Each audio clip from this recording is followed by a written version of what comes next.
శివుడు ఒక బిచ్చగాడి రూపంలో అంజనాదేవి ఇంటికి ఎందుకు వచ్చాడో మీకు తెలుసా?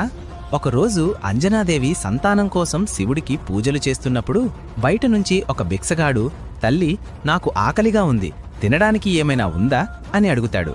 అంజనాదేవి ఆ భిక్షగాడిని లోపలికి పిలిచి భోజనం ఏర్పాటు చేస్తుంది. తరువాత భిక్షగాడితో వెళ్ళి చేతులు కడుక్కొని రండి అని చెప్తుంది. అది విన్న భిక్షగాడు, లేదు లేదు, నా జీవితంలో ఇప్పటివరకు ఎప్పుడూ చేతులు కాని నోరు కాని కడుక్కోలేదు అని చెప్పి అంజనాదేవి ప్రత్యేకంగా శివుడి కోసం ఏర్పాటు చేసిన సింహాసనంపై కూర్చొని భోజనాన్ని వడ్డించు అని గర్వంగా చెబుతాడు. కోపం వచ్చినా అతిథిని ఏమీ అనకూడదు అని అంజనాదేవి భోజనం వడ్డిస్తుంది. ఆ భిక్షగాడు వడ్డించిన భోజనాన్ని తింటుంటే నోట్లోని ఆహారం కిందకి పడుతూ ఉంటుంది. అతను అంజనాదేవిని చూసి, నీకసలు వంట చేయడం వచ్చా అని వంకలు పెడుతూ శివుడి కోసం వండిన భోజనమంతా తినేస్తాడు. అంజనాదేవికి చాలా కోపం వస్తుంది. అయినా ఏమనకుండా సహనంగా ఉంటుంది.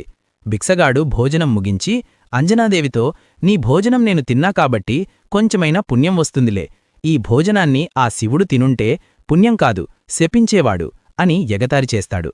అది విన్న అంజనాదేవి కోపం ఆపుకోలేక, నా శివయ్య గురించి ఇంకొక్క మాట మాట్లాడితే అని అనేలోపు భిక్షగాడి రూపంలో ఉన్న శివుడు నిజమైన రూపానికి వచ్చి, నీ కఠోర పూజలకు నా మనస్సు చలించిపోయింది, నిన్ను పరీక్షించడానికే ఈ రూపంలో వచ్చాను, నీ భక్తికి మెచ్చి నీ కడుపులో హనుమంతుడి రూపంలో